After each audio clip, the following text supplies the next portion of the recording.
Good morning, good afternoon, or whenever this may be for you when you see this. This is a little different. Um, I try to stay away from certain things, but then I'm like, well, I have made it clear that I'm going to be open to whatever I receive, whatever drops down into my consciousness. And this is what dropped down. I received two questions to ask source. So I don't know if it came from the collective or not. I'm using the Wisdom of the Oracle by Colette Baron Reed for the first question, which is about love. I mean, I guess that's what I was given. So I'm going to ask, and then I'm going to follow up with some guiding advice. So I'm asking the first question, which is, what is preventing you from experiencing the love you desire?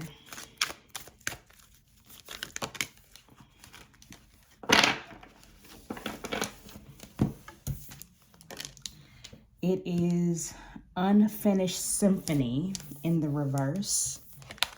Number 10 again. 10 came out in the last reading. And it's funny, 10 reduces down to 1.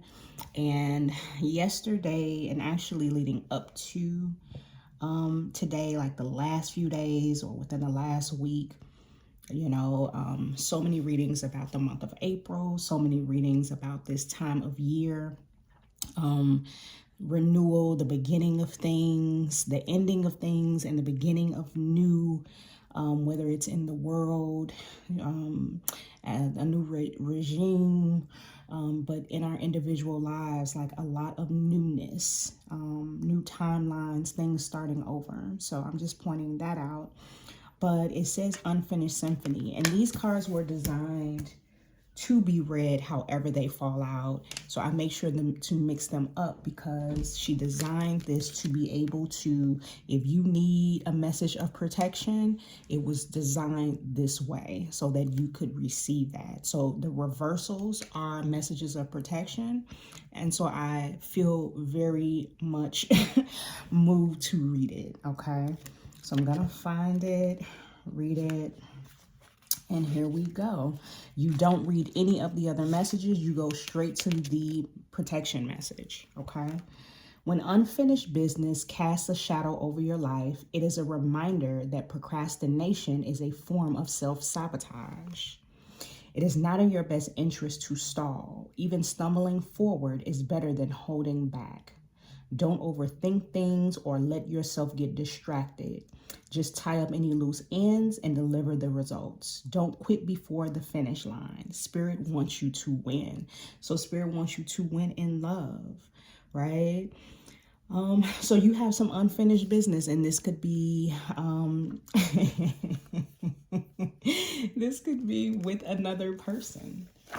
Perhaps there is some unfinished business with a past lover, some unfinished business that has nothing to do with romance necessarily. It could be business. It could be things that you're just not taking care of, that you aren't completing, that's getting in the way of your love life. And so you could already have a person, your special person. And you can't fully have the relationship you want because there's someone else or something else that you have not finished up, tied up. Whatever loose ends need to be tied up so that you can be free to experience the love that you desire within your relationship or attract the love that you desire. Yes. And then it even says, it's talking about procrastination being self-sabotage. Isn't that the truth? So you know that it's something that you need to do. So basically, you're the culprit. You're in your own way is essentially what's coming up.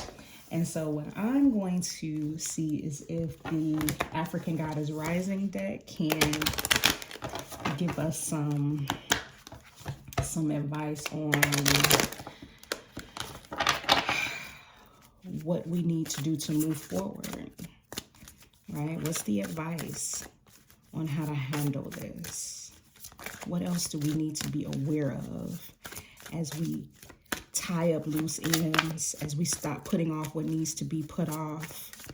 Something you told your person that you would do, that you would work on, something that you're not completing, you're not doing or taking care of, that, you know, because the thing is that we attract what we are, right?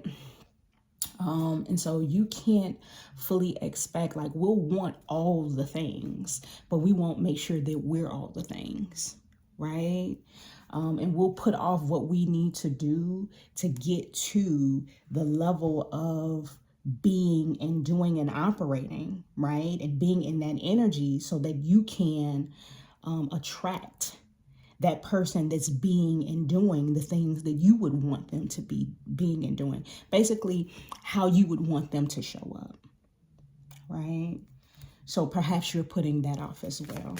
So let's get this advice. Make this short and sweet. Okay.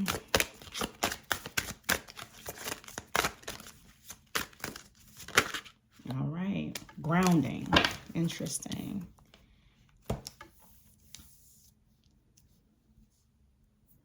It's number 3. Sache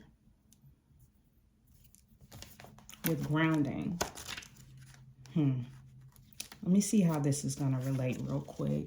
She's also from the Temple of the Ancestors.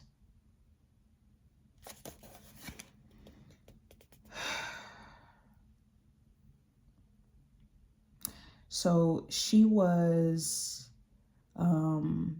you may know great ancestress Sache as, I'm not even going to try to pronounce that, or Sarah Bartman. And I know a lot of people are more familiar with that. The woman forced to perform as the Hottentot Venus in 19th century London, right? She was like paraded in front of folks for money because she was a very voluptuous woman. And it's almost like a sideshow act type of thing. And so people paid to come see her. It says, but before that,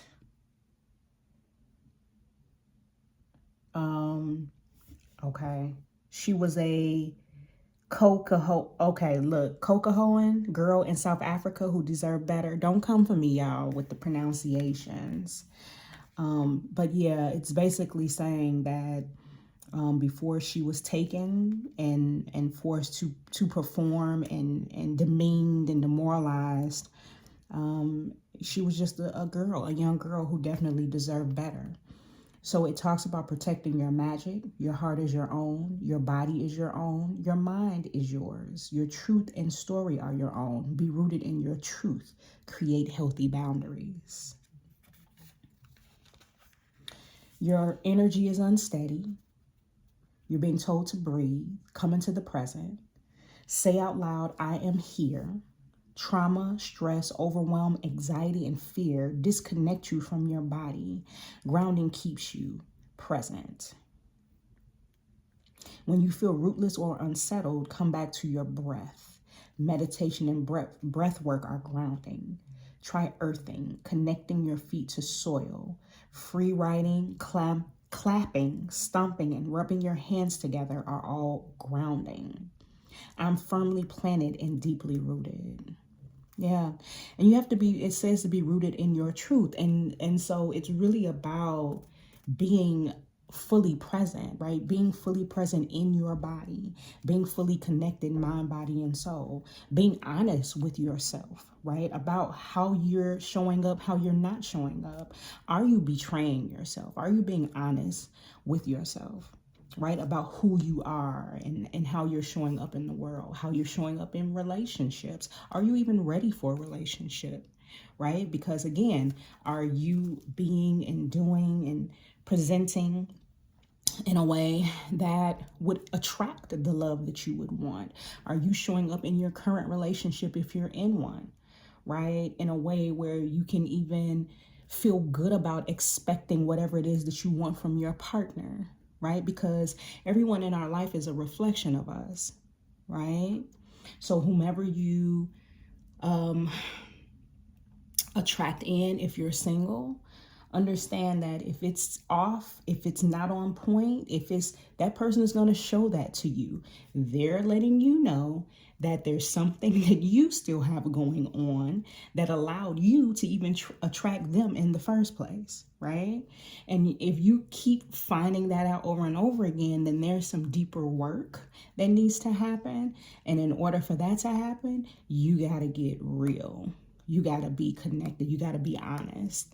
You're going to have to put a flashlight on it. You're going to have to, healing and doing the work that you need to do, going to therapy, whatever it is, right? So that you are in a balanced, healed, whole state of mind, that you are whole and healthy in your body, right?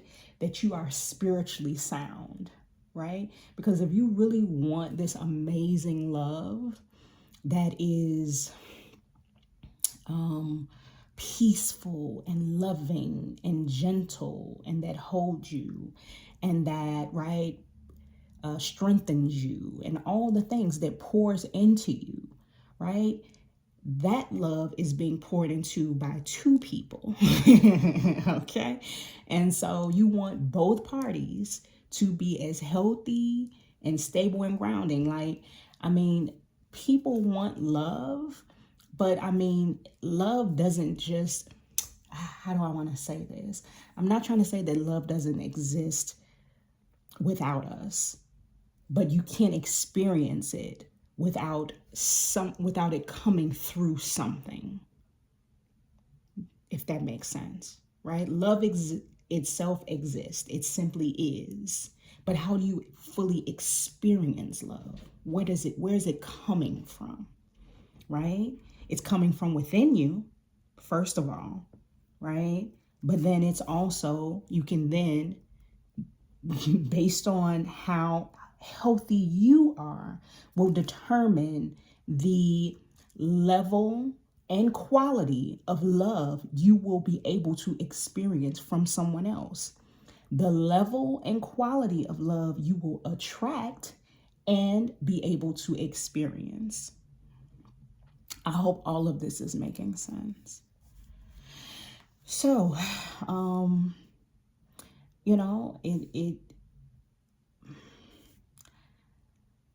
some of this may be connected to, you not loving and appreciating yourself, you not recognizing the wonderful being that you are, what you have to offer, who you are as a soul, right? And, there may be things throughout your life that have, dimmed that for you, that have made you forget. Perhaps you never really feel like you've truly experienced it, right? That being reflected back to you or poured into you in that way. Yeah. And so you may have to create healthy boundaries in order to experience the love that you desire.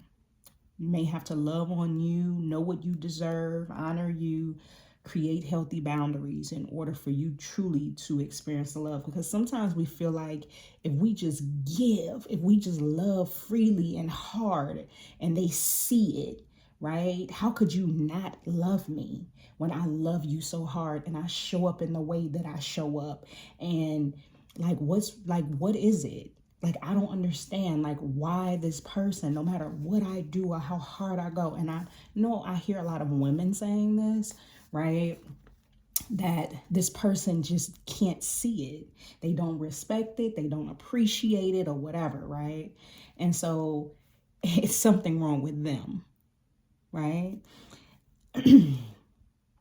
And then we're the victim, right? But what they're reflecting back to you is how you're treating yourself, right? They can't treat you.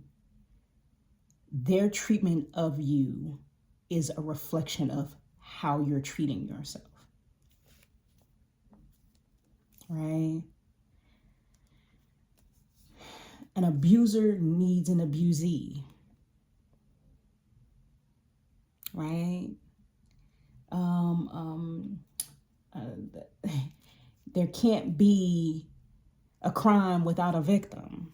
And I'm not at all saying that anyone deserves to be treated poorly or badly, but you need to check yourself first on how you're treating you. Right? And I'm not saying that there aren't these situations and circumstances where things happen to us that they come out of the blue, we don't know why, we but even those are lessons as well. Right? We learn from them, we grow through them and figure out how to better take care of ourselves and how to move in the world. But outside of those situations, when we stay in something and we continue to allow behaviors, it's really you treating you badly, right? And I don't mean any situation where you're being forced or it's a dangerous situation and it's hard to leave, domestic violence and things like that. I'm talking about just a relationship where there are unhealthy boundaries. And this does not have to be romantic. This can be with parents and friends and things like that, where you stay in relationship because you rather have a relationship than no relationship. You rather have the unhealthy, unstable, you feeling right, unloved and appreciated is better than not having someone to call best friend, not having your parents in your life, and being able to say that you're in relationship with your family, right? Not being able to say that you have a man and that there's a man who actually wants you and loves you, and right? It's all for appearances, really. It's all to be able to say that. But if it isn't genuinely, right, serving your soul in a beautiful and wonderful and whole way, what are you doing and why? What are you doing and why? You deserve so much better. You deserve so much better. And the thing that I hear my friends saying, that a lot of times the thing that we don't want to do is exactly the thing we need to do. Exactly the thing we need to do. And we will put it off and we will continue to suffer until we finally get to a place where we can't anymore. Right? Or it's taken out of our hands. But why let it end in a tragic and dramatic and fatal or whatever kind of way, right? You already know. You already know what you want. You already know what you want. You know what you want to experience. So this message is either about you becoming that so that you can attract it, right? Or loving yourself enough to insist that you get those things. And that anyone who doesn't love you enough, respect you enough, honor you enough to give you the love that you deserve, they don't get access to you in that way. You can love them from afar, respectfully. Excuse me. You can love them from afar respectfully. But everybody doesn't get access. Everybody doesn't get access. You deserve better than that. I truly hope that whoever this was for got whatever they needed out of it. We all deserve love. We all deserve love, and we deserve the love that we desire. I wish you nothing but the best as you move forward into your day. Please know that you are loved here on this channel for sure. Nothing but love and respect. Peace.